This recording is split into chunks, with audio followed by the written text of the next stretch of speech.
Olá, meus amigos, minhas amigas, boa tarde, boa noite, bom dia, boa madrugada. Tem gente que assiste aula de madrugada, né? Legal? Aqui é o professor Celso Ricardo, de novo com você, para a gente falar da aula número, não pus aqui, ó, aula número 8, aula número 8. Hoje vamos falar de classicismo. Vamos começar falando do classicismo, uma escola literária importante, grande, não aconteceu no Brasil, né? Mas já tem Brasil na história. Por que tem Brasil na história?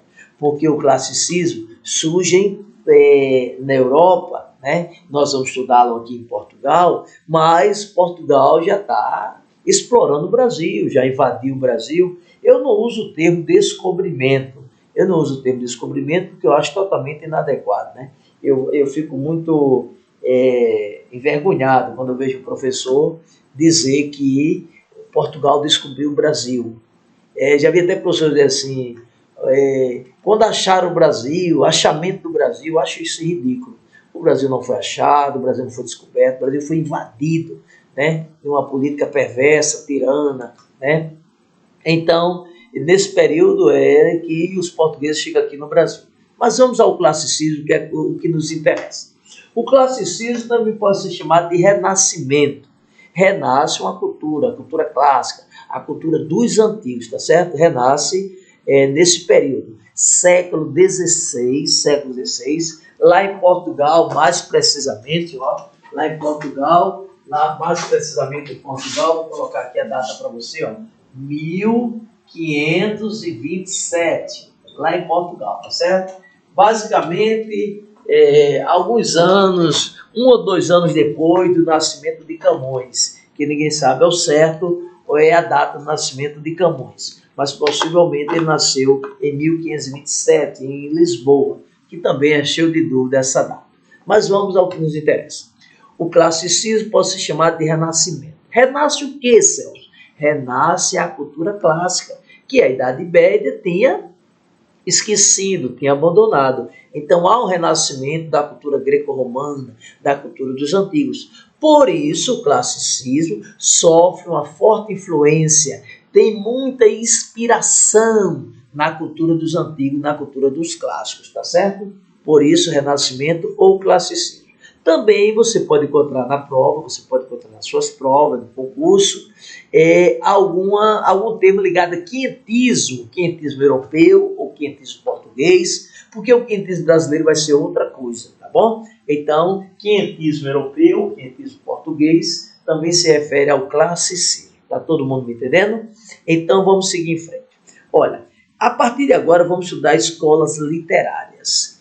Então, estudar escolas literárias perpassa pelo conhecimento de história, filosofia, sociologia, psicologia, sexologia, física, química, biologia. Não tem como estudar literatura sem conhecimento dessas matérias, tá certo? Em alguns momentos até química, física, matemática. Literatura muito ampla, muito ampla. Nesse momento a gente vai precisar da história. O que a gente vai precisar da história? Os fatos históricos. Mas por que os fatos históricos? Fatos históricos. Por que fatos históricos? Meu amigo, o homem é fruto da história. Ele escreve o que ele está vivendo. Ele escreve o que ele viveu. Tá certo? Ou o que deseja viver, o que vai viver, o que imagina viver. Então, se tratando do que viveu, o homem é um fato histórico. Então, veja só. Os fatos históricos mais marcantes no classicismo está aí no quadro, eu coloquei para você. Heliocentrismo, a teoria de Nicolau Copérnico, não é verdade? Que diz que o Sol é o centro do universo e não a Terra, como se pensava anteriormente. Essa descoberta vai contribuir para Galileu desenvolver a teoria de rotação e translação. Agora o homem entende porque a maré seca, porque a maré enche, né? Agora o homem facilita as grandes navegações, que é um outro fato histórico que eu não coloquei aqui, mas você sabe que é um fato histórico, né? Que agora ele sabe que pode ir e voltar tranquilamente, porque ele entende as marés, não é assim? Então, legal. Vamos ter também a crise na igreja, o mercantilismo, a reforma luterana, né? Vamos ter muitos fatos históricos marcantes. O século XVI, começa a Idade Moderna. E a Idade Moderna por quê? Pelos avanços tecnológicos, sobretudo o cientificismo, o antropocentrismo, né, que o Renascimento vai nos mostrar. E o que nos interessa aqui no Brasil é que exatamente nesse período nós vamos ter o quê? O início da exploração do Brasil. Olha, não é descobrimento, hein? Você é um aluno de literatura, você é um ser inteligente, você é um ser que tem cultura. Olha, inteligência é uma coisa, cultura é outra, viu? Tem gente que tem cultura, mas não tem inteligência. Ou pelo menos tem inteligência, não desenvolve a inteligência. Não é verdade? Tem gente que tem cultura, mas não desenvolve a inteligência. E tem gente que é inteligente, mas também não desenvolve a cultura. Você tem as duas coisas, porque você é diferente, tá bom? Você é especial.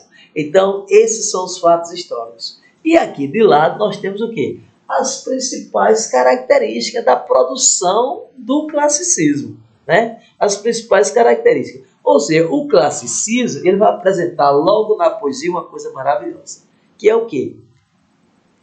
A clareza no pensamento poético. A clareza, logo se entende o que está se falando. Bem diferente do que a gente vai encontrar no Barroco, que é muito rebuscado, muito complexo, né? Você lembra de Camões? É um poeta clássico.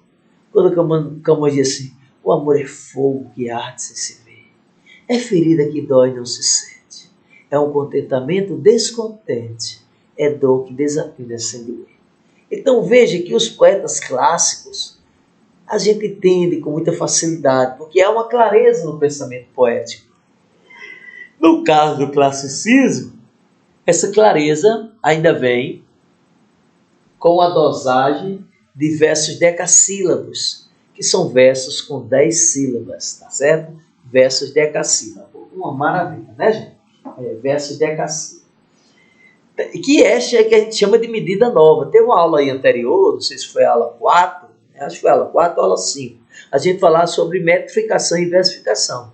A medida nova são aquelas medidas que trazem versos decassílabos, muito presente no soneto. Por isso que o soneto é um estilo clássico, né?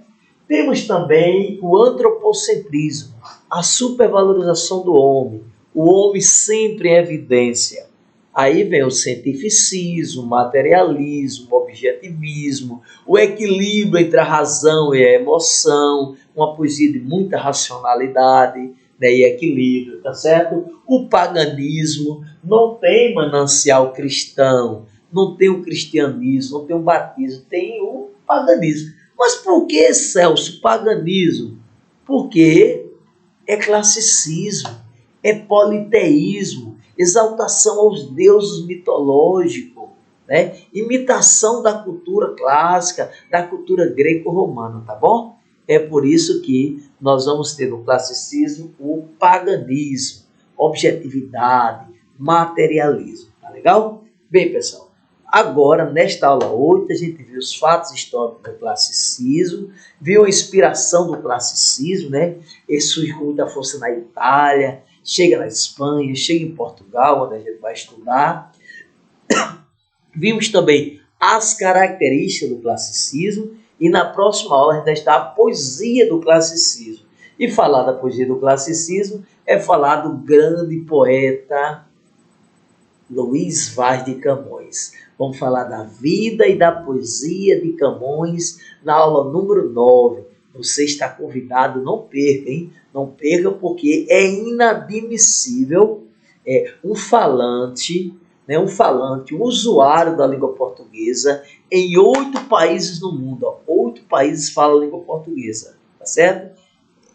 É inadmissível um falante em 8 países não conhecer a obra do principal poeta da língua portuguesa, Luís Vaz de Camões. Um poeta maravilhoso, cantado em verso, em prosa, né?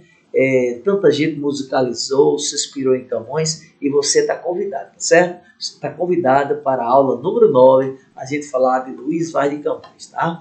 Beijo, um abraço para você. A gente se encontra na próxima aula. Já estou ansioso para tal, porque toda vez que a gente se encontra é bom demais. Porque toda vez que a gente se encontra é bom demais. Vamos lá, tchau!